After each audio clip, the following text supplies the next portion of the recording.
C'est toi ou moi qui fais le début? Vas-y toi, c'est toi. Ok. Bien, bonjour à tous, les amis. Aujourd'hui, on se retrouve en compagnie de mon cher athlète Jimmy Salut tout le monde. pour un deuxième bilan. Cette fois-ci, un bilan de compétition, compétition de deadlift. Donc, ça s'est passé la semaine dernière et du coup, on va pouvoir en parler aujourd'hui. Donc, on va aborder plein de points différents dans l'ordre chronologique des événements, parler un petit peu de la prépa, de l'avant-comp, de la comp en elle-même, de la gestion de la comp et pourquoi pas de l'après-comp. Ok. Jimmy, tu veux dire un mot pour le début de cet appel? En route pour tirer 300 kilos les refs. Let's go, c'est parti. Let's go. Ok. Allez, chaud. Déjà, toi, comment est-ce que tu es tombé sur cette compétition de deadlift et comment est-ce que tu as eu, enfin, pourquoi tu as eu envie de t'y inscrire, etc. Ok. Alors pour le contexte, moi j'habite à Brive et à Brive il y a un powerlifter très fort qui s'appelle Thomas,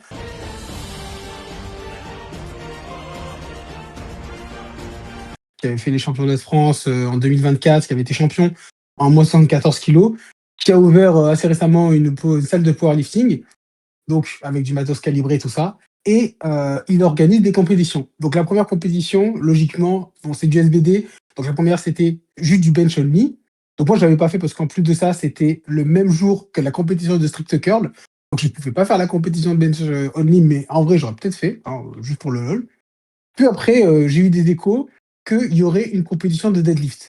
Et il faut savoir que le deadlift, c'est un peu le moment où je suis plus fort en SVD. Surtout qu'à ce moment-là, je revenais, donc en août, j'étais parti à Montpellier avec Galad et La Fumée.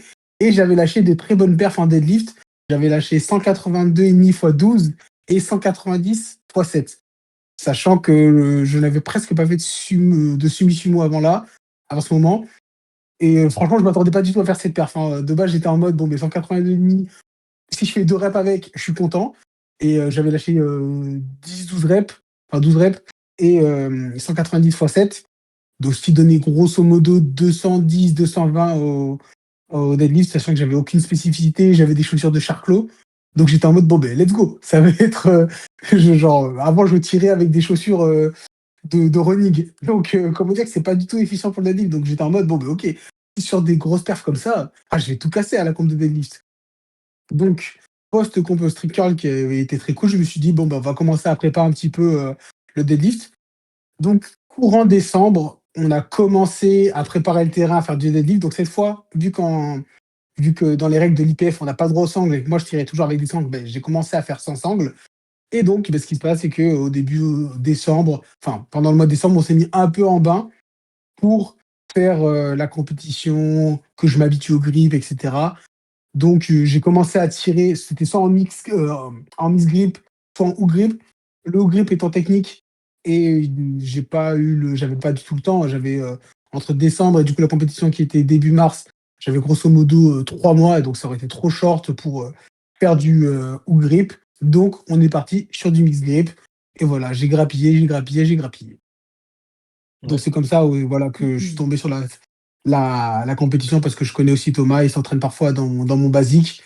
Et voilà. C'est le power connu de notre Brive, quoi. De notre ville, de notre Brive. Et faut rappeler aussi que quand t'as fait le passage sangle to mix grip, ça a été assez compliqué au début. Côté Ouais, ouais, ouais, c'était performance, un peu compliqué. etc., on voyait bien que les sangles, elles t'aidaient énormément. Ouais. Alors bon, après, t'as tout ce qui est mécanique au-delà du grip. Après, on a gardé la proximité de la barre en mix, etc. Mais ouais, au début, on s'est fait une petite frayeur parce que tes perfs, elles ont pas mal Mhm. dégringolé, du coup. Ouais, Donc ouais. on s'est dit, oula, est-ce qu'il sera prêt à temps pour la compétition? Mm. Et au final, ça, on en parlera un peu tout à l'heure. Est-ce que tu Ouais. étais prêt pour la compétition? Ouais. Mais sinon, du coup, pour revenir sur la compétition en elle-même, faut aussi savoir que du coup, c'est pas une compétition officielle, c'est une compétition un peu pour le fun. Donc, il y avait pas, c'était pas reconnu par l'IPF, ça, il y a pas de qualification à aller chercher, que ça soit du coup national ou autre, parce qu'en plus, il n'y a pas vraiment de compétition deadlift only du coup organisé en effet force. Donc voilà, là c'était purement pour le fun, c'était une semi officielle on va dire. Ouais, c'est ça, exactement. Donc là, faut se dire que j'étais beaucoup plus chill. Pareil, il y avait pas de catégorie de poids aussi, ça se jouait qu'à l'indice. Donc en Mmh, soi, j'avais pas besoin, à part si je voulais vraiment max out les perfs, j'avais pas besoin de cut ou quoi que ce soit. J'étais resté sur ma diète classique, c'est-à-dire manger du Nutella et des bonbons. Mais la ouais. diète d'un athlète finalement. Mais ça, on en reparlera de la diète pré-comp et autour de la comp aussi parce qu'elle a été très très importante. On s'est inspiré de notre diététicien nutritionniste en chef, Pierre, donc qui nous a fait aussi la diète pour la compétition de street curl. Donc si vous Ouais, savez, vous connaissez un peu son style de diète. Et puis voilà. si vous savez, vous savez. Exactement. Non mais donc voilà, donc après moi t'es venu m'en parler, je t'ai dit que j'étais carrément chaud du coup pour que tu fasses ta comp, hein. Dans Mm. tous les cas, pour moi, à partir du moment où t'as envie de faire une comp, tu te sens chaud, etc. Surtout sur un mouvement comme celui-ci, ben il y a aucun souci. D'autant plus que ben pourquoi je dis sur un mouvement comme celui-ci, c'est parce qu'il faut savoir que Jimmy avant la compétition, du coup, il avait un deadlift qui était très incertain. Un jour, il pouvait très bien performer, un jour, c'était un peu catastrophique. Et ça s'est aussi produit un peu durant la prépa, mais on en reparlera. Mm. Mais donc voilà, je trouvais ça d'autant plus pertinent de l'exposer très régulièrement et pendant une certaine période de temps à ce mouvement-là, parce que je me suis dit que ça pourrait très bien le faire progresser en termes techniques, surtout d'apprentissage du mouvement, et pour rendre son mouvement beaucoup plus répétable et efficient. Donc je ne voyais que des points positifs au final à faire cette comp. Je suis bien d'accord avec le coach. Du coup, on peut parler un peu de l'expérience qu'on a accumulée avec la comp de Street Curl, pas forcément que Mm. sur le plan diète d'ailleurs. Bah, la compétition de street curl, ça a permis de se mettre en main sur comment je me sentais lors d'un picking, parce que forcément pour la compétition, Mhm. on a fait un picking. Comment je me sens dans la dernière semaine enfin, dans la dernière semaine dans le taper, tout ça, comment je me sens mentalement. Donc déjà, c'est une première expérience pour savoir, ok, comment on va pouvoir se diriger pour la deuxième expérience, pour du coup cette compétition de deadlift. Pareil, bah, Galad, ça lui permet de level up et de gagner en XP pour Mhm. faire de plus en plus de comptes. Parce qu'à ce moment-là aussi, il faut savoir, mais il faisait une autre compétition pour quelqu'un d'autre aussi en même temps. Donc forcément, il avait deux athlètes à gérer pour deux Ouais, comptes le même week-end. Donc c'était très sportif pour lui en même temps, mais ça lui permet de gagner voilà en XP et d'apprendre aussi en même temps des erreurs, d'apprendre de dire: «OK, mais ça a bien fonctionné avec ces athlètes, ça fonctionne un peu moins bien, en général ça fonctionne mieux» et cetera et cetera. Et même moi, ça me permet de mieux me connaître sur, certains points sur: «OK, avec ce mouvement, ça passe, avec ce autre mouvement, ça passe pas» parce que, même si, on est un athlète, beh, sur certains, mouvements, on va réagir différemment. Et je l'ai très bien senti que sur entre du strict curl et du deadlift, je réagis pas pareil. Déjà de base, je réagis pas pareil sur autant de séries, je peux pas faire autant de volume sur l'un que sur l'autre. Et même en termes de charge mentale, de fatigue, et cetera. Donc c'est toutes ces choses, qui sont cool quand on fait la compétition parce qu'on peut se dire: «OK, pour de futures compétitions», parce que j'en ferai d'autres, que ce soit de deadlift ou même plus tard, de SBD, j'aimerais bien, de FA. Donc ça permet de se connaître un petit peu mieux, quoi. ouais, complètement d'accord. Et même si à côté de ça, en tant que coach, du coup, pour mieux suivre ses athlètes, c'est super enrichissant. Parce que ben, forcément, sur les premières compétitions, que ça soit côté gestion, on va dire, du soutien mental, mindset, etc. de l'athlète, réussir à le motiver ou à le cadrer, ben, on n'a pas forcément de feuille de route quand on débute. Et donc, ben, accumuler des expériences, ça permet de beaucoup mieux ben, gérer les athlètes et les différents profils. Mais bon, ça, il faut accumuler de l'expérience, du coup, c'est Mmh. obligatoire. Et à côté de ça, donc il y a la gestion évidemment de l'athlète en lui-même, il y a aussi la gestion de la compétition et essayer de décharger un maximum de charge mentale, on va dire pour l'athlète le jour J, donc avec que ça soit donner les tickets, donner les poids, les barres, etc. Mais même pour ce qui est de l'échauffement, pour ce qui est du coup des warm-up sets, pour ce qui est de ah bah tu dois te faire peser là, tu dois te mettre tes barres là, machin.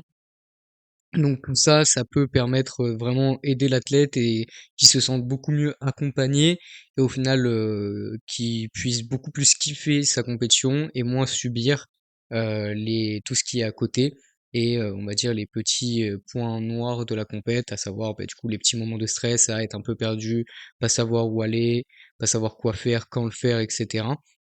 Donc tout ça, le coach à force d'expérience peut beaucoup mieux cadrer, gérer, aider et au final faire passer la meilleure expérience possible à son athlète. Donc c'est super super important selon moi. Et je pense que Jimmy sera d'accord que entre sa première expérience et sa deuxième expérience avec moi, bah, on a été nettement mieux rodé sur la deuxième. Ouais, ouais, c'est sûr, forcément. Après, là, faut se dire aussi, vu que c'était une compétition où il y avait beaucoup moins de stress, il y avait pas de pesée, là, Ouais, c'était forcément mieux. Là, j'avais pas de cut à faire. Alors que la première compétition, forcément, j'avais un gros cut et je montais un peu sur le poids pour assurer le coach parce qu'il donc donc j'ai appris moi aussi de mes erreurs. J'ai appris de mes erreurs aussi, de bien dire tout ce qu'il faut plutôt que de cacher parfois, donc voilà. Il y a des choses que j'ai ouais. appris et ce Bah, sera c'est encore enrichissant mieux pour pour la tout le monde, prochaine hein. compétition. Ouais, exactement.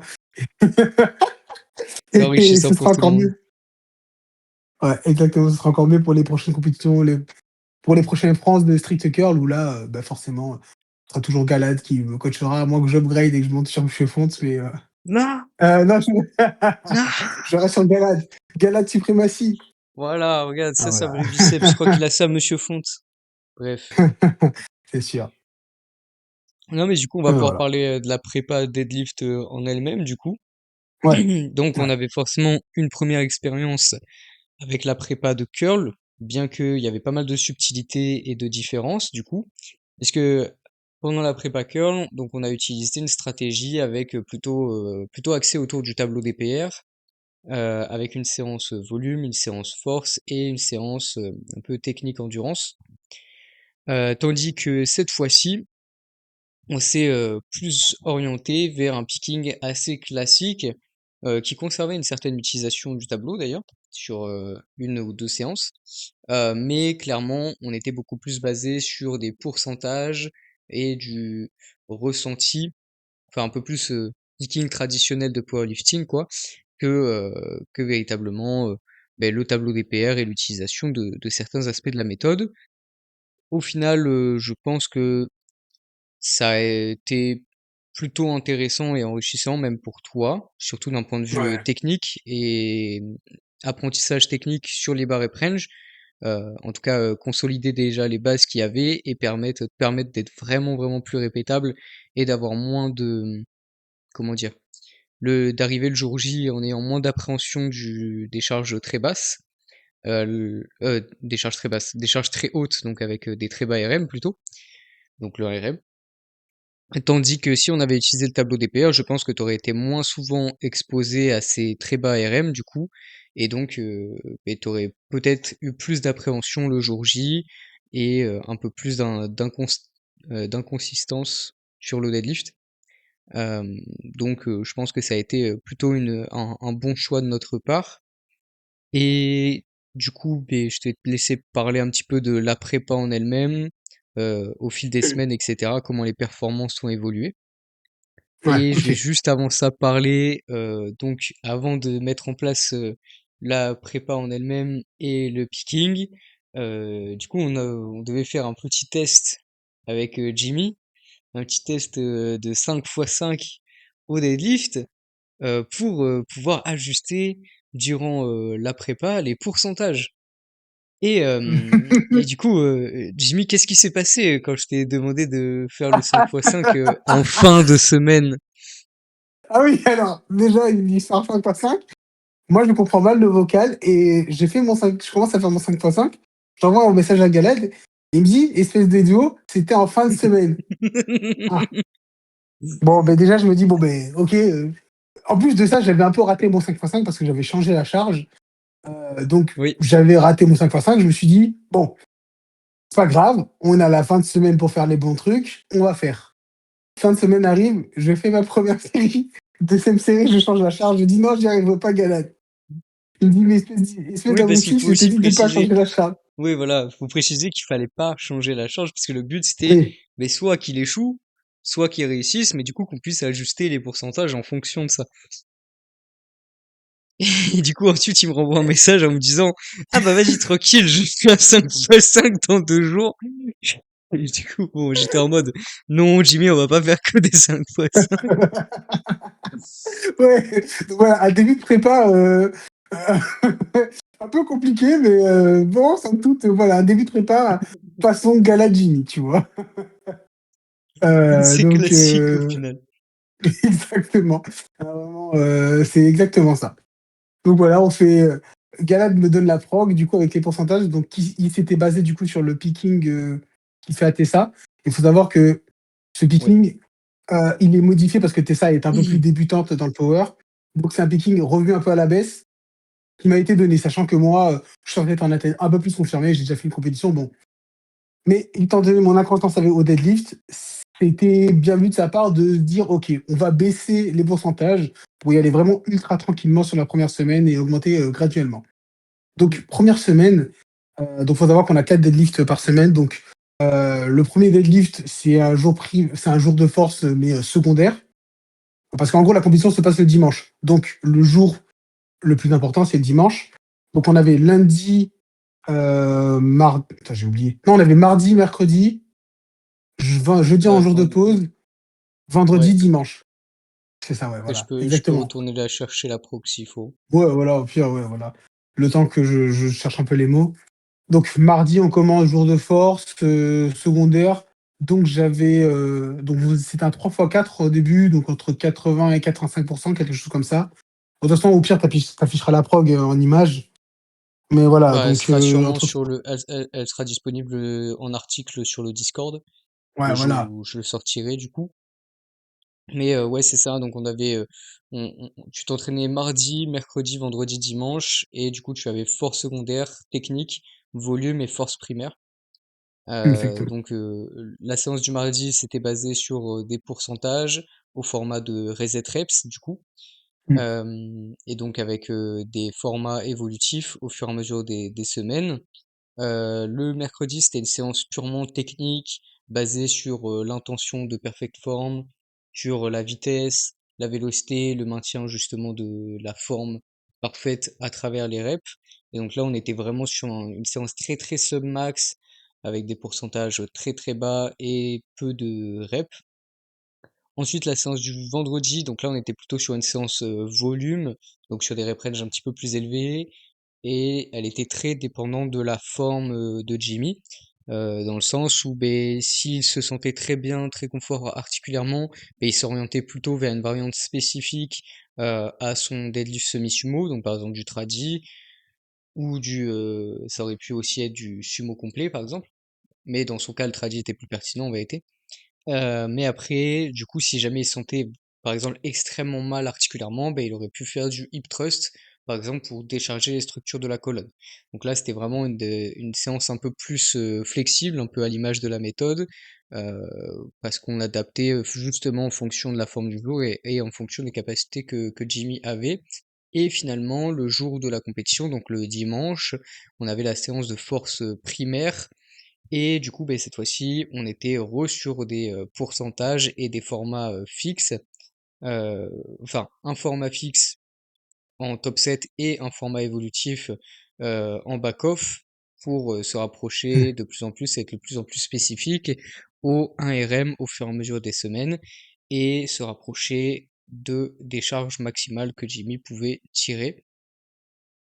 Et finalement, bah, du coup, la dernière semaine, c'était une semaine un peu bah, de taper, hein, où uniquement, enfin, du coup, la séance du vendredi, elle sautait, et la séance du dimanche, bah, c'était le jour de la compétition, euh, avec du coup Comment les ça, la séance du infos vendredi, elle de la semaine. sautait? Non, elle sautait pas, mais juste Ah ouais, j'ai eu peur. l'ORPE, Ah l'ORPE. oui, oui, j'ai eu peur. Je me suis dit, je me suis entraîné alors qu'il fallait pas. Je me suis dit, oula, il y a un Non, problème là. de base, c'était du low RPE, mais je crois que t'as pas du tout fait du low RPE, par contre. Si, si, si, juste, j'ai été très, très, très max, je suis pas monté à plus de 180, quoi. Ok. Donc, Et ouais, du coup, la dernière semaine, le dimanche, du coup, là, c'était le jour de la compétition. Donc, voilà. ouais, Et du coup, ok. bah, ouais, je vais te laisser parler un peu de l'évolution côté performance, aisance, Hmm, au fil des semaines. Comment tu t'es senti? Est-ce que tu arrivais bien à performer, du coup, durant la prépa? ok. Bah déjà, il faut savoir que moi, j'avais un bon objectif de minimum 230 au deadlift. Donc ça, c'était l'objectif minimal. Et vu que j'avais, pendant la préphase, donc en décembre, j'étais arrivé à lâcher 220 kilos RPE 9,5, on va dire, avec de la marge derrière, parce que j'avais tenté 230 deux fois. La première fois, je l'ai échoué lamentablement. Et la deuxième fois, elle est montée au genou. Donc, j'avais sûrement dans le temps que 225 ce jour-ci. Et j'étais en mode, ok, bon, si no picking sur un jour random, je lâche 220 RPE 9,5, 9, bon, ça veut dire que je suis pas forcément loin d'avoir les 230. Donc je me suis dit, bon, ben, durant cette compétition, ce serait bien d'aller viser minimum 230, voire si dans une énorme forme olympique, 235, 240. Donc je me mettais ça dans le mental. Bon, le 5x5 au début m'avait pas trop rassuré, mais j'étais en mode, bon, c'est pas grave. C'est pas grave, on va commencer tranquillement. Donc la première semaine, les 3 premiers jours, donc mardi, mercredi, vendredi, tout se passe très bien. J'arrive à faire tout le format que je dois faire et je suis en mode, ok, tranquille, en fait.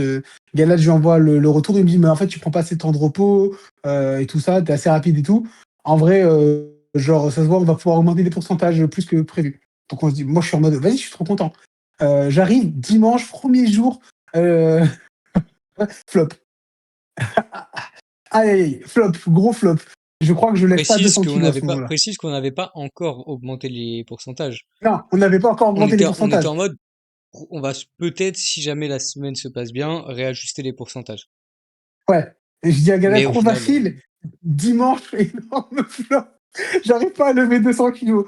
Donc après, je m'obstine à retenter. J'arrive pas, je mets 195, 190, j'arrive pas. Je commence à redescendre, je vois ça passe pas, ça me fait rage quitte et j'arrête. Genre vraiment, j'ai été trop dégoûté. Donc bah, après, j'ai rien pu faire de plus. Je crois après, je fais le back-off derrière. Mais c'était une vraie catastrophe. Donc je suis en mode, bon, ben, Galad, finalement, gros flop, on va pas augmenter les pourcentages. Voilà. Donc on va pas augmenter les pourcentages, surtout que, oh, faut savoir, mais le deadlift, c'est un mouvement qui est très énergivore pour moi mentalement. Et en fait, même dans la séance du mercredi où je fais du low, ben, je fais du 60% de mon RM, donc ça faisait à peu près 132,5, ce qui est extrêmement faible. Hein. 132,5, je suis capable de faire 100 reps normalement avec ça. Mais en 4x3, je sais que la dernière série, elle pouvait être dure mentalement. Genre parfois, j'avais du mal, alors que c'est très facile, mais mentalement, j'avais le brain fog qui faisait que c'était extrêmement dur de rester bien clean, bien concentré. Donc le deadlift, c'est un mouvement qui, même s'il a des bons leviers, des longs bras, des trucs comme ça, où je suis plutôt avantagé mécaniquement, mentalement, ça a toujours été un mouvement assez dur et surtout sur du volume, quoi. Typiquement, quand j'avais fait 182,5 x 12, c'est une perf que j'ai jamais réussi à reproduire pour l'instant. Alors, après, j'avais des sangles, mais en soi, en termes de force, j'ai les capacités de le refaire. Mais mentalement, c'est extrêmement dur pour moi de refaire cette perf. Genre, on en reparlera, mais à ce moment-là, à Montpellier, c'était une ambiance assez particulière. Donc, une ambiance qui ressemble à ce qui s'est passé avec la compétition. Donc, c'est pour ça que j'ai aussi bien performé. Donc, ce qui if se you passe, know, c'est you know. que. Exactement, exactement.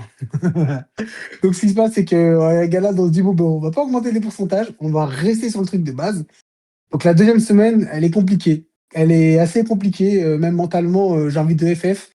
Franchement, j'avais vraiment, vraiment envie de FF. Mais ce qui me faisait pas FF, c'est aussi que la séance du vendredi, je faisais du deadlift tradi. Donc voilà, comme Galad a dit, je fais du deadlift tradi.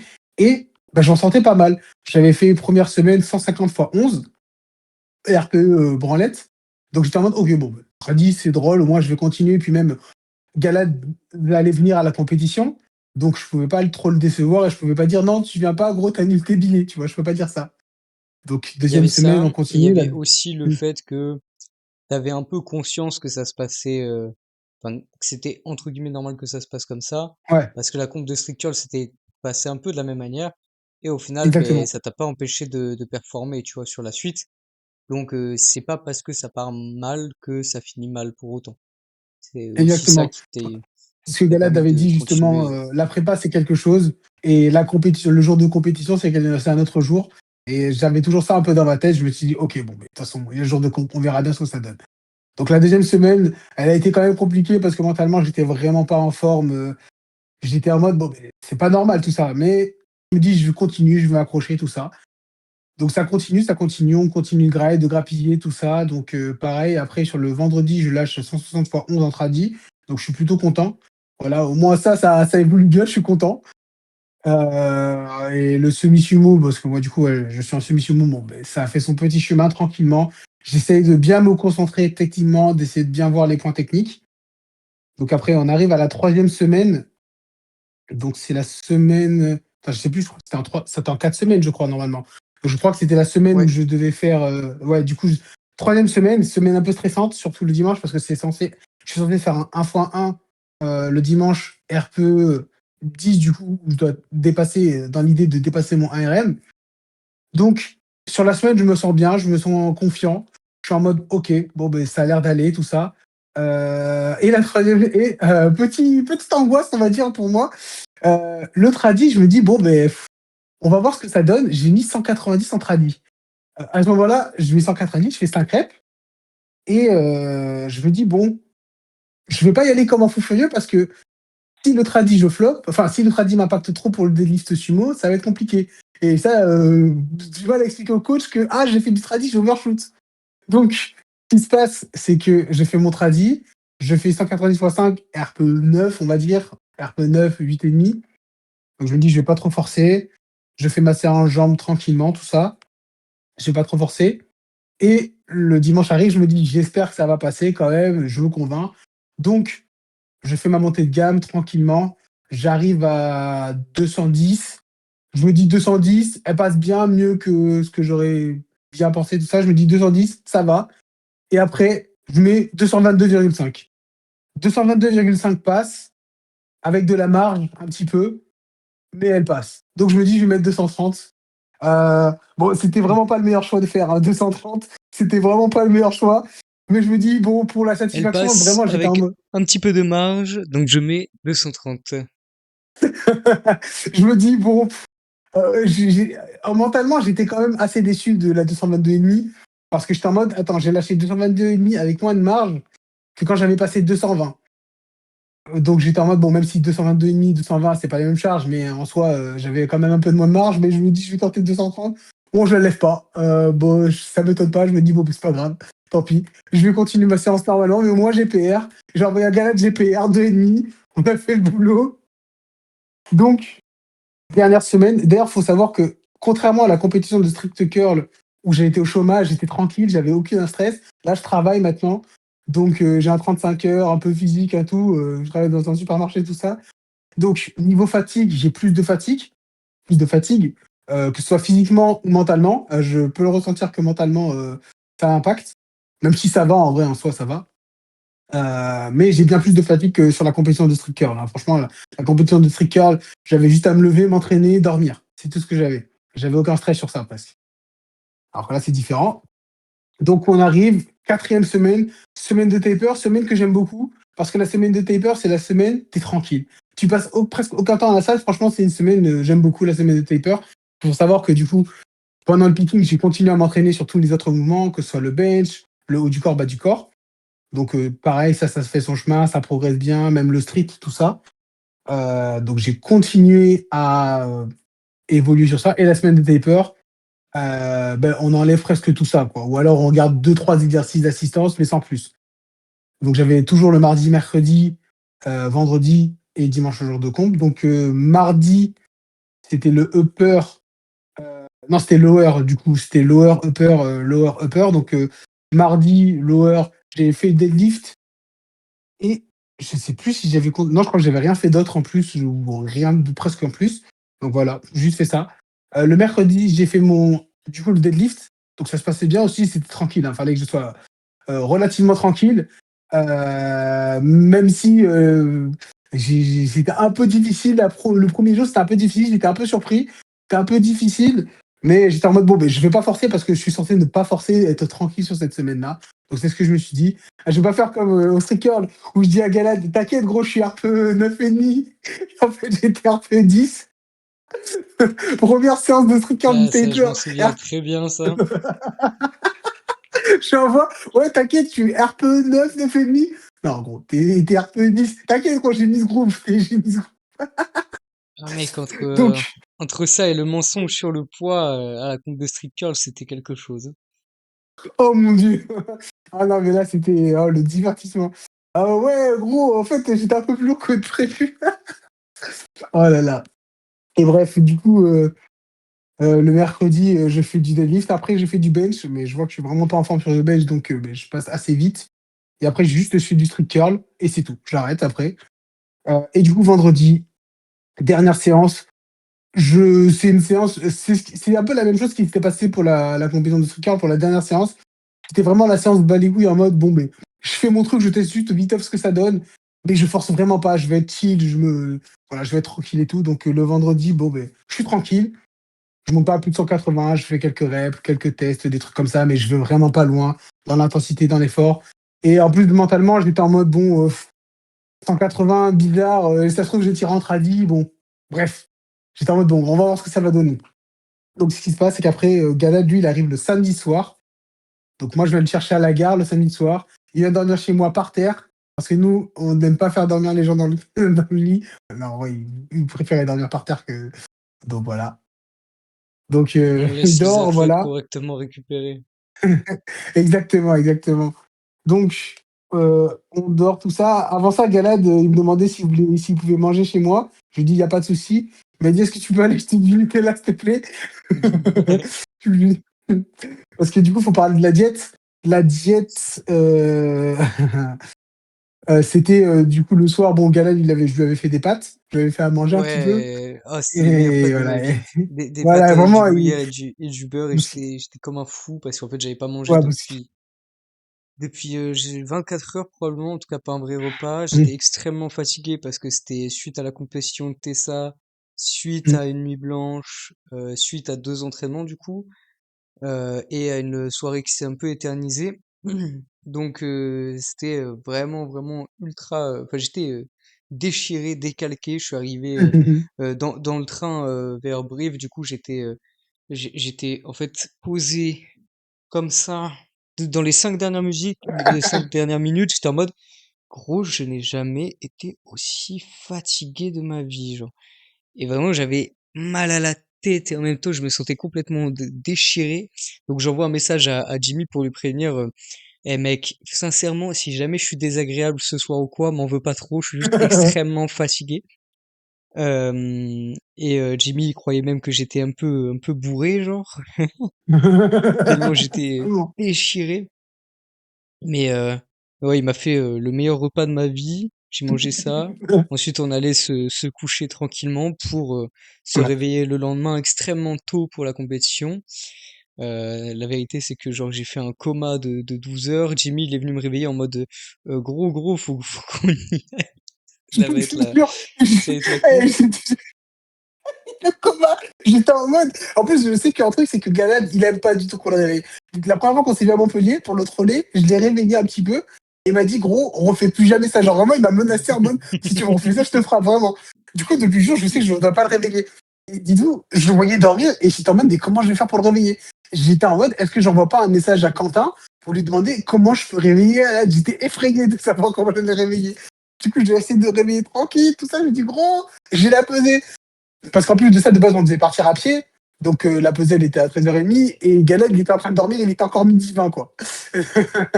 Mais finalement, on est parti en plus en voiture. Donc, tout s'est bien passé. Et Oui, avant parce qu'on ça, est on allé allait acheter. acheter les Exactement. produits pour le refeed. Voilà. Donc, des refeeds, normalement, c'est des glucides, des trucs comme ça. Donc, on a acheté un peu de pâtes, des trucs comme ça. Pas du tout. Du Nutella et des brioches et des bonbons. Voilà. Des Vraiment, tout le glucides. monde était choqué à la pompe. Voilà. Les gens étaient choqués à la pompe de voir notre refeed.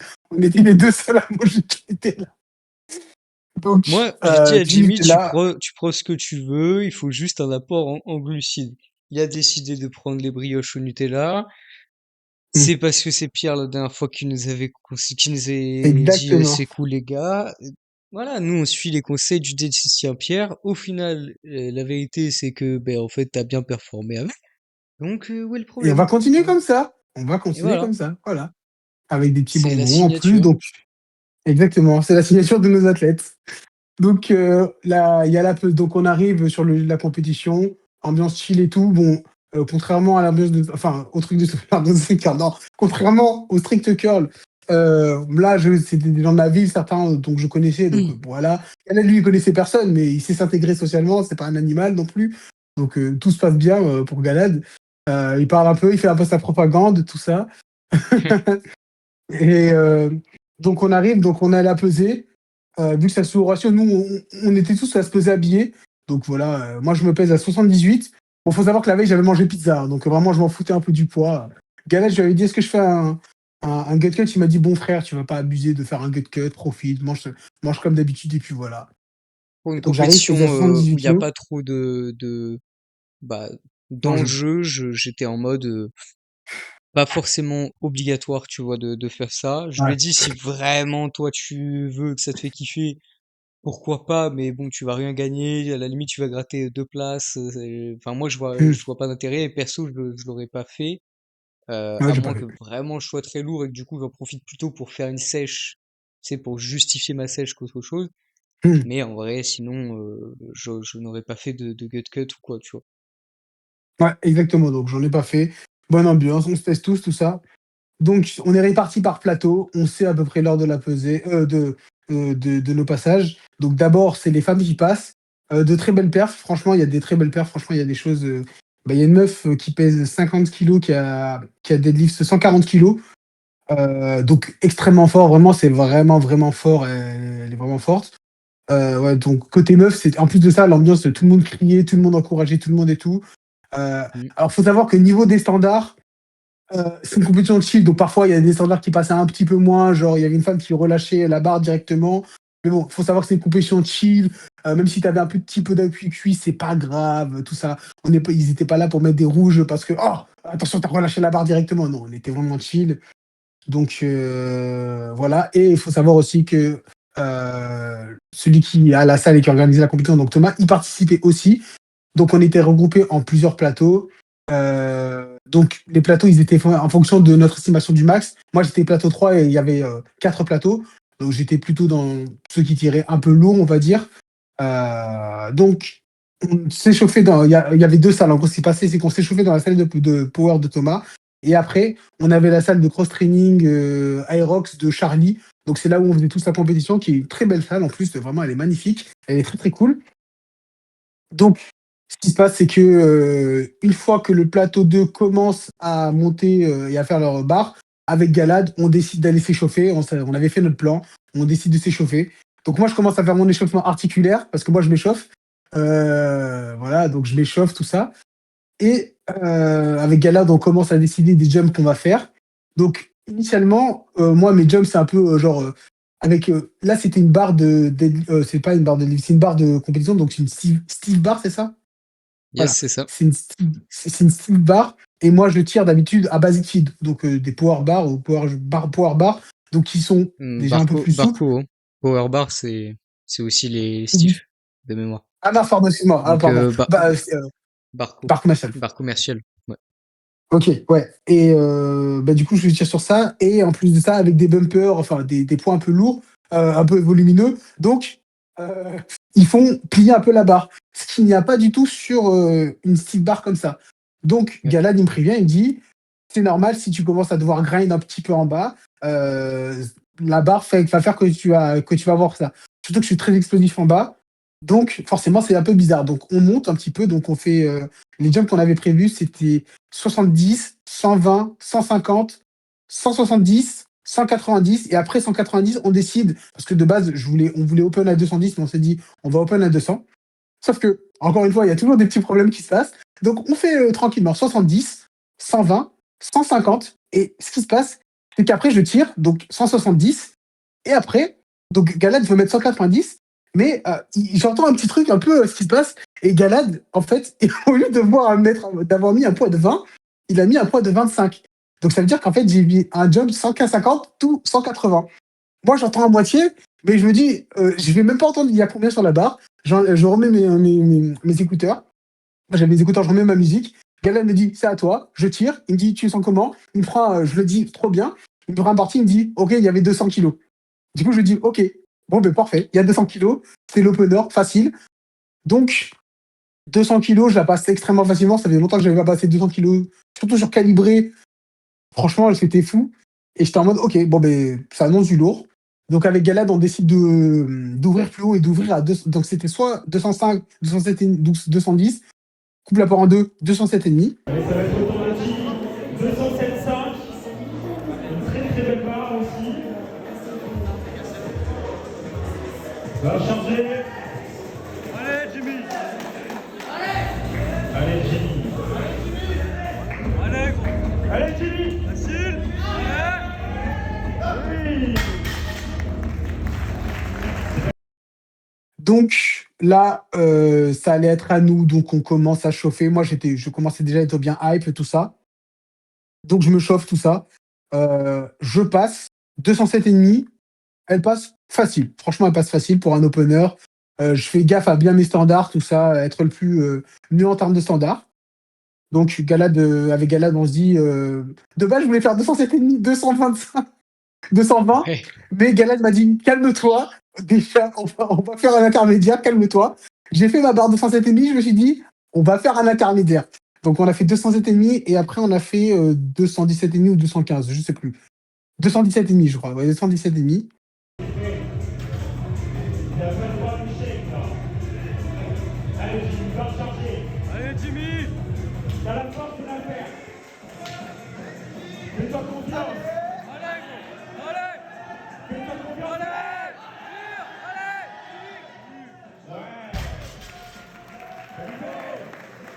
Mm. Donc 217,5. 217,5 qui passe mieux que la première. Honnêtement, qui passe mieux Oui. que la première parce que Galad avait remarqué un truc. C'est que quand je tire, j'essaie de. Parce que la barre, elle nous emporte un peu vers l'avant. Et moi, il me disait que j'essayais trop de résister à cet emportement à l'avant. C'est bien ça que tu me disais. Ouais, en fait, tu essayais de trop mettre tes épaules en arrière de la barre pour te Ouais, verticaliser et donc compenser le fait que ta barre, elle te tractera vers l'avant. En fait, pour te mettre dans une position où tu as l'impression d'être plus fort, sauf qu'en fait, à partir du moment où tu commences à tirer et que tu as de la résistance, en fait, tu n'arrives pas à conserver cette position parce que tu es beaucoup trop en arrière et donc ton centre de masse, il est pas bon. Et donc, en fait, pour rééquilibrer ça, tu te fais tracter en avant. Sauf que d'un coup, la barre, quand elle commence finalement à décoller, toi, tu as déjà dépensé un peu d'énergie et tu la sens beaucoup plus lourde que la normale parce qu'en fait, tu as changé de position. Donc, t'es même pas dans la position que tu pensais, dans laquelle tu pensais tirer de base. Donc, tout ça, ça a tendance à mm, augmenter ton RPE. Et ça, du coup, je l'avais déjà remarqué sur les séries d'échauffement. Je l'avais jamais remarqué en vidéo parce que Jimmy filme un peu beaucoup, enfin, de trois quarts, mais plus de devant que de vraiment trois quarts. Et donc, en fait, ça, c'est un déport que j'avais jamais remarqué. Et, ouais. euh, et Jimmy, dans sa salle, c'est un peu compliqué de filmer, etc. Donc, on fait déjà avec les vidéos qu'on a, quoi. Euh, mais du coup, sur le jour J, j'ai remarqué ça. Et donc, je lui ai dit, fais attention juste à pas trop le faire. Évidemment, on peut pas corriger toute la technique d'un athlète le jour J, mais juste je lui ai dit, si jamais tu te sens déporté vers l'avant, laisse faire. Tu vois, c'est Mm. normal entre guillemets d'être un peu déporté vers l'avant. Euh, En vérité, c'est surtout pour équilibrer par rapport à ce que lui faisait, c'est-à-dire être très en arrière. Donc en fait, lui dire que c'est normal de se faire tirer en avant, ça permettait qu'il soit un peu plus au milieu, quoi. Mm. Et du coup, au final, sa deuxième barre passe nettement mieux que la première. Et donc là, on se dit, let's go mettre 225 et aller chercher un C'est soit petit plus 220, de soit 0,5. 225. Ouais. Ouais, c'est ça. Donc, on est très joueur avec Galad, comme à la confusion de Street Girl. On n'aime pas les jeux faciles ici. Donc, on s'est dit, bon, On n'aime ben, pas les choses go faciles 225. et surtout, en fait, on est venu malgré tout pour essayer au moins de chercher un PR, quitte à ne pas chercher Mm. 2,30, parce que bon, après dans l'absolu, peu importe la barre que tu aurais fait le jour J, ça restait un PR vu que tu n'as jamais fait de Steve Bar et que malgré tout, faut bien garder en tête que ça change un petit peu les performances, surtout quand on arrive à des 200 kilos et plus, surtout quand on s'entraîne sur bumper à côté de ça, ouais, où la barre a tendance à pas mal se tordre. Ça Mm. change, vous pouvez perdre, selon votre mécanique et votre aisance, allez 5 kilos, peut-être 10 kilos dans des cas extrêmes, même si bon pour des 200 kilos et plus, je pense pas que ça puisse jouer autant. Mais voilà, dans le doute, on va dire entre 10 et 5 kilos. Donc peu importe la performance qu'il aurait fait le jour J, ça aurait resté un PR parce qu'il n'avait jamais fait de Steve Bar. Mais malgré tout, ben, comme l'a dit Jimmy, on est joueur et nous ce qu'on voulait aller chercher, c'est au moins un record absolu, un all-time PR. Et du coup, ben, on est allé chercher, on est allé tenter les 225 kilos. Allez, mon gars! Allez, Jimmy!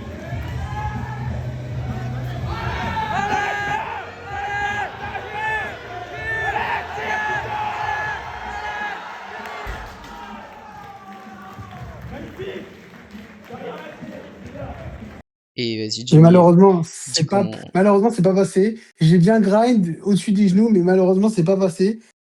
J'ai Ouais, eu, à mon avis, une perte de focus mental ou un truc comme ça, parce qu'en soi, ça aurait pu passer, mais c'est un truc où il faut savoir que c'est pas du tout l'habitude de grind en sumo. Donc, c'était assez déplaisant de grind et c'était bizarre de grind comme ça. C'est vraiment pas un truc que j'ai l'habitude là où en street curl, mais grind, c'est un truc que je sais faire et que je le fais souvent. En deadlift mm, sumo, c'est un truc où j'ai beaucoup de mal, surtout quand je suis très explosif. Mais franchement, j'étais plutôt agréablement surpris de la comp, sachant que de comment la prépa a été. Et j'ai été très surpris. Mais la phrase de trust de process, trust de taper, franchement, elle fonctionne très bien pour moi. Et en plus de ça, ben, en fait, comme Galad avait dit le jour de la comp, il disait mais toi, tu fonctionnes vraiment beaucoup à la hype et à l'ambiance générale. Et ça, on ouais, l'avait bien remarqué déjà. Ce que je donnais, par exemple, en perf quand j'étais chez Monsieur Font. Genre, typiquement, chez Monsieur Font, avec Galad, la fumée, quand on était tous hype et tout ça, ben, j'ai lâché mes meilleurs perfs en deadlift. J'ai lâché des perfs de fou en FLPU, en Victorian. J'ai fait des trucs que je pensais même pas possible à ce moment-là. Pareil en traction, j'ai lâché des perfs que j'avais jamais revus, que j'ai pas revus encore pour l'instant. Pour l'instant, j'avais lâché genre 75 kilos un peu goofy, mais alors que maintenant, c'est pas tout de suite que je vais la relâcher, quoi. Même si je sais que j'en ai la force, mais ça fonctionne extrêmement bien, l'ambiance autour de moi, tout ça. Ben pareil, ouais, la 190 x 7 au deadlift sumo, ben, à Fitness Park. Pareil, on était tous hype. J'avais vu Galad faire son deadlift de fou. J'avais vu La Fumée faire son rack pull aussi à 280. Galad, son deadlift à 252,5. Moi, j'étais en mode, bah non, on va dire, je peux pas flop, je peux pas faire n'importe quoi. Donc, j'avais lâché une grosse perf et tout à ce moment-là. Non, franchement, c'était grosse hype. Et pareil pour la combinaison de street curl, finalement. Genre, là où c'était extrêmement dur, la prépa et tout, le taper s'est bien passé, on va dire. Et le jour de la comp, j'avais full énergie comme si, voilà, comme de fou. Et ben, là, au final, j'ai eu mon meilleur niveau. Bon, forcément, la barre, elle avait changé. La barre, elle a changé, mais j'étais à mon prime en termes de force, en termes de street curl. Et mm, presque aucune gêne, tout ça. Donc, ouais, comme Gala l'a dit, je fonctionne. Alors, maintenant que je le sais, est-ce que ça va tout changer? Je pense pas forcément. Mais ouais, je sais que je fonctionne beaucoup à ce genre de choses, à l'ego aussi, beaucoup au fait d'être dos contre le mur et tout, et de devoir tout donner. Je sais que c'est comme ça que je fonctionne. Genre souvent dans la ouais. prépa de street curl et de deadlift, ben, j'ai une phase down où j'ai envie de me tirer une balle dans la tête. Puis je dis à Galad, non mais j'en ai marre, j'arrête. Et en fait, le jour de la comp, finalement, je lâche ma meilleure perf. Donc Ouais. Non, pour après le ça, coup, tu on va fonctionnes très ouais, bien ouais, à l'émulation collective positive. ouais, Ça marche très bien sur toi. En tout cas, des trois expériences qu'on en a, les trois, c'est à chaque fois le même résultat, j'ai envie de dire. Donc, ouais. tant mieux, Et parce que moi, tu sais qu'en ouais. compétition, tu as tendance à plus facilement performer. Mais après, c'est Hmm, dommage juste qu'à l'entraînement, ben, faut réussir à s'en servir aussi de temps en temps, au moins à l'entraînement, ouais, pour bien sûr. mieux gérer Ouais. et appréhender les compétitions. Hmm. Mais ouais, non, dans l'ensemble, moi j'ai trouvé en plus qu'on avait du coup très bien géré toute la partie échauffement, toute la Ouais, partie clairement. euh, warm-up, etc. Enfin, plutôt réussir déjà toi de ton côté à te lock-in, à rentrer dans le bain de la compétition et à être concentré, on va dire, à partir de l'échauffement. Du coup, ça pour le coup, tu t'es bien amélioré là-dessus comparé à la compétition de street curl où tu avais tendance à aller à droite, à gauche, à beaucoup parler et à pas du tout être dans ta compétition en vérité. Là, pour le coup, t'étais nettement plus dedans, tu savais à quoi t'attendre et tu savais où est-ce que tu allais. Et moi de mon côté, ben j'étais aussi nettement plus présent pour t'assister lors de ta compétition.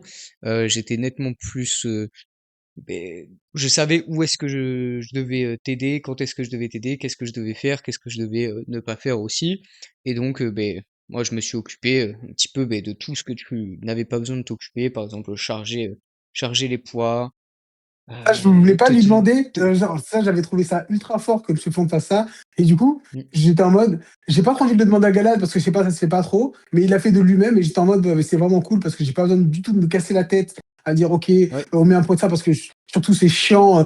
Quand tu dois charger des ennemis, tu dois retirer les poids parce qu'en fait, il y avait pas énormément de barres et pour le nombre de participants. Donc, j'avoue, ça allait me casser vite la tête de devoir charger. Déjà, ça me cassait déjà la tête de charger. En plus, on devait tourner tout ça. Galad il m'a dit, t'inquiète, je gérais tout ça. Donc franchement, très très cool. Et comme il a dit, je fonctionne très bien à l'émulation positive. Mais par contre, du coup, à contrario, à l'émulation négative, quand Gala dit t'es le pire élève de tous les temps, arrête oh, le le Gothi mytho. En plus, émulation collective positive, on n'a dit pas positive. émulation moins. Positive. En plus, sur ça, je te le dis même plus parce que je sais que Ah ouais. justement, t'as un mindset qui est difficile à gérer. Mais bon, Non, en maintenant ça plus, va mieux. Maintenant ça va les mieux. fois où les fois où je te le disais, c'était surtout IRL en trollant en plus. Donc, Ouais, après avoir raté un lift. Ah, c'est bon. Non, mais en au vrai. même titre que tu me dis, tu es le pire coach de la Terre, tu vois. Bon, Exactement, c'est, exactement. on se tire la bourre, quoi. Mais bien sûr, bien sûr. Alors qu'au final, on s'apprécie beaucoup finalement. Ouais, parle pour toi. Non, mais Non, franchement, en mais, plus de ça, l'ambiance est folle. Euh, hmm, Thomas, à la fin, donc du coup, ce qui se passe, c'est que tout le monde tire, il y a quatrième plateau. Et à la fin, il y a deux mecs qui vont tenter 300 kilos, enfin plus de 300 kilos, un qui va tenter 300 kilos et Thomas qui va tenter 302,5. Donc le premier, il fait la 300 kilos, il la lève un 303, petit non? peu, mais. Ah oui, 303, oui, oui, c'est 303, il avait fait Thomas, ouais, t'as bien vu. Et donc, ce qui se passe, c'est que le premier, il fait 300, mais il avait tenté 280, il avait satellisé les 280, donc il avait largement les 290.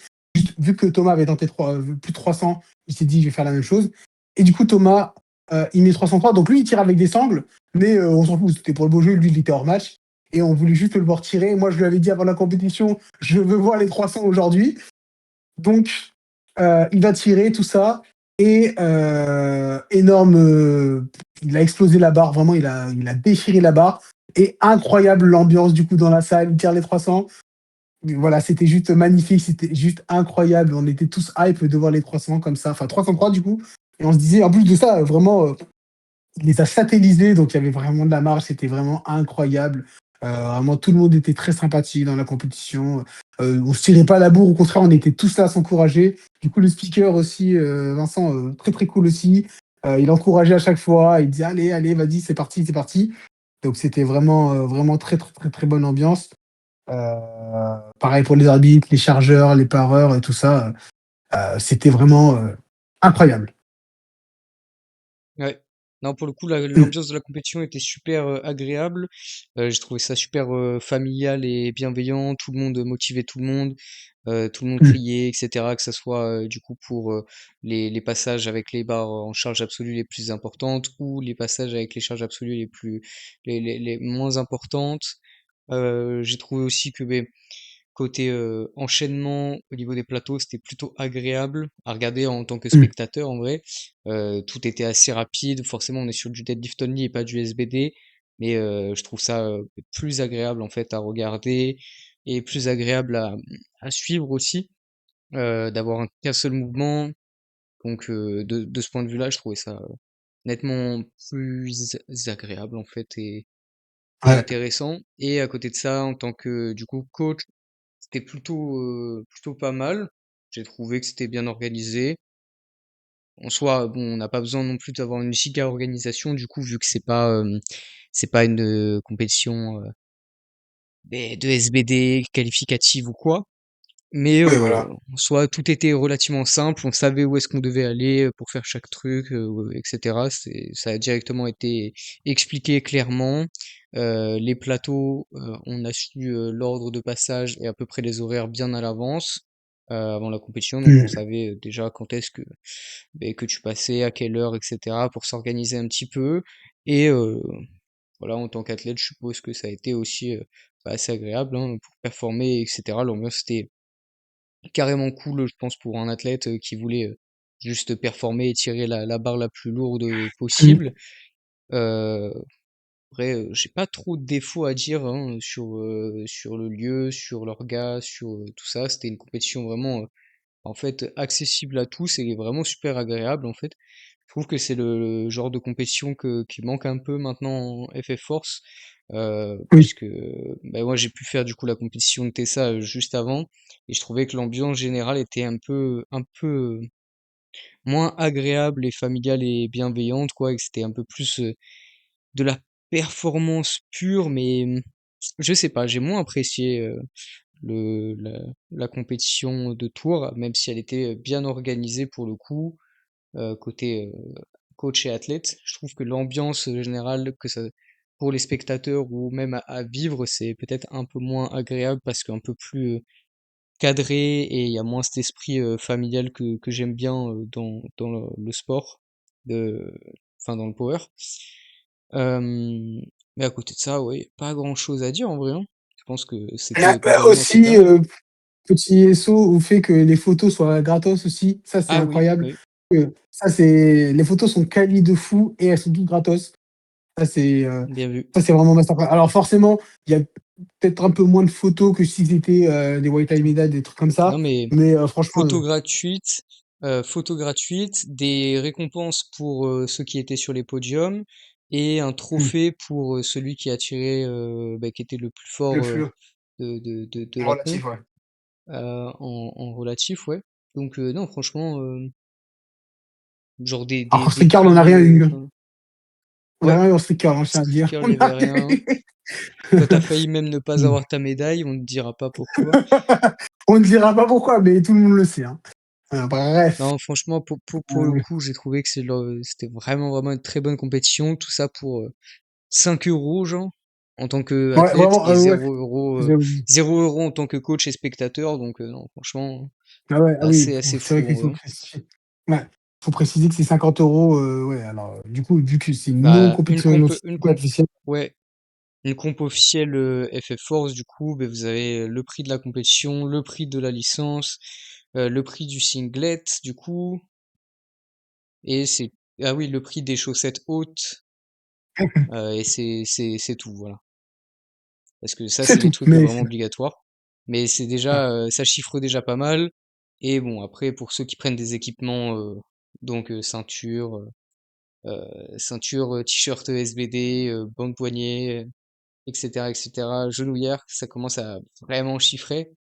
Mais ouais, non, alors que là, petite comp de deadlift, tu peux débarquer comme ça en lunettes de soleil short, c'est pas mal. Ah oui, j'avais oublié, ouais, forcément. Les petites lunettes de soleil pour lift, Toujours, évidemment, maintenant, ça va être la marque de fabrique. J'avais hésité à les mettre en compétition de street curl. Je regrette de pas l'avoir fait maintenant.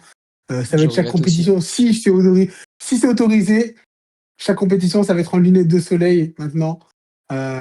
Pour le style, pour Aura Farm. Exactement. Non, mais vraiment, c'était vraiment la compétition était incroyable. Forcément, un petit regret pour moi sur ma performance de ne pas avoir validé les 225, mais je sais que c'est pour tirer bien plus tard et que là, ça va aller chercher des grosses perfs pour le futur parce que bah, forcément, je ne vais pas m'arrêter des lifts maintenant. Au contraire, maintenant, je fais un peu plus deadlift maintenant. Donc, ce qui se passe, c'est que je cycle deadlift. Actuellement, je vais cycler deadlift sumo. Donc, moi, ce que je fais de base, c'est du semi-sumo. Donc, les pieds pas trop écartés.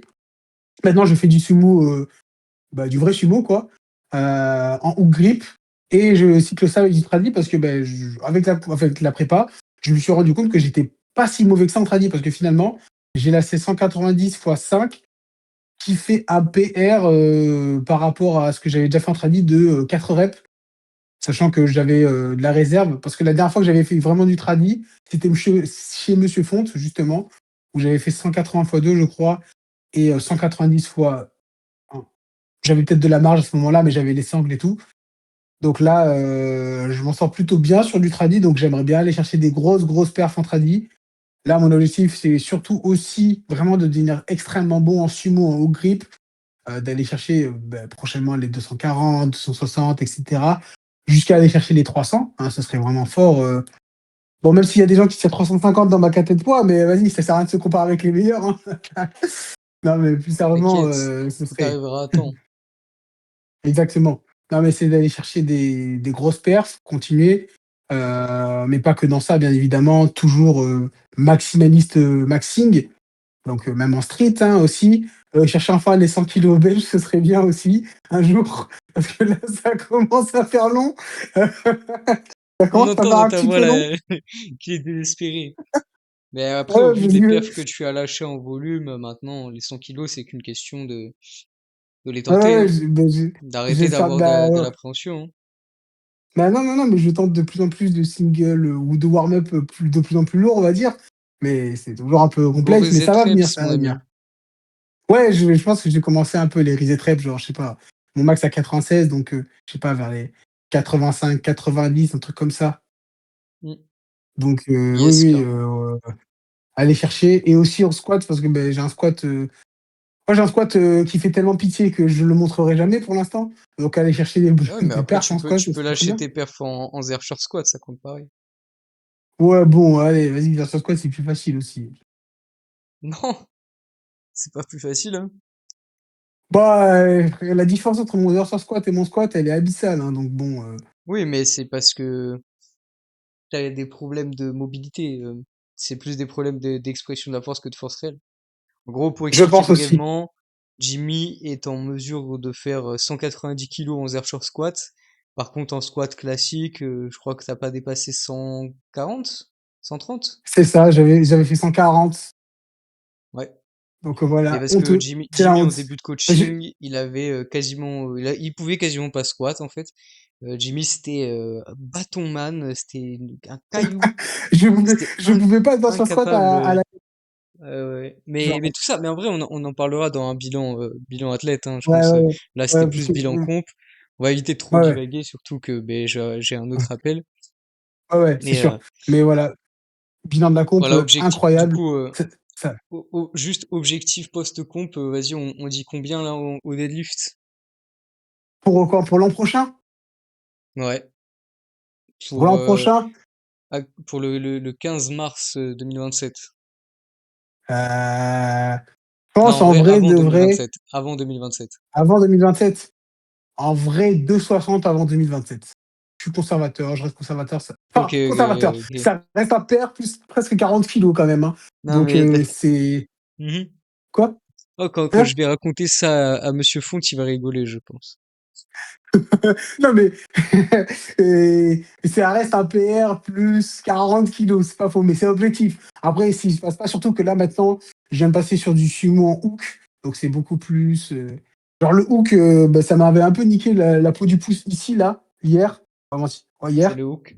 Je, je pense quoi, c'est normal, c'est la peau ici, là, que ça nique. Ici, là. Ah, voilà. Donc ça me l'avait bien arraché côté gauche. Mais je sens vraiment qu'en deadlift sumo, j'ai vraiment des choses de fou à aller chercher. Genre là, j'ai tenté donc Allez, hein. en deuxième séance 200 kilos. Elle est passée comme s'il y avait rien du tout. Et encore, tu as vu ce que tu as donné, tu me donneras les conseils après. Mais ça se voit que je sais pas du tout sumo. Et que si je règle beaucoup de points techniques, ça va juste exploser. Mais là, il va falloir juste accumuler, accumuler, accumuler. Et je donne un autre objectif aussi, ici maintenant, pour les France de strict curl, je veux minimum 70 kilos. Minimum 70 kilos pour les France de strict curl. On Vous ne peut avez pas en dessous. entendu, Voilà. 70 kilos minimum. Six, Et un seven bench à 100 kilos kilos minimum. aussi. Et un bench à 100 kilos cette année aussi. Voilà, c'est tout ce que je demande. Un bench à 100 là, mon objectif, c'est bench à 100 kilos. Voilà. Euh, un petit deadlift à 260 kilos et un strict curl en compétition à 70 kilos. Attends, ça fait Et un 3. squat J'aimerais à bien trois aller. plaques, à 4 plaques. Ouf, non, jamais. Pas cette année. Oh, 4 plaques de 20 ou oh. 4 plaques de 25. Comment ça a aucun sens tes objectifs? Mais Bref, enfin, bref, 4 plaques, bref. On c'est en vrai. reparlera dans le prochain épisode. Ben, qui Sur sera le ce, récap final, je pense. Qui sera le récap. sur On fera ce, peut-être, je sais pas, sur dans un ce, mois. sur ce, sur ce, je dis au revoir. Bonne soirée à tous, bonne journée, bon entraînement. C'était Jimmy et Galahad. Et sur ce, ben, au revoir. Au revoir. 6-7.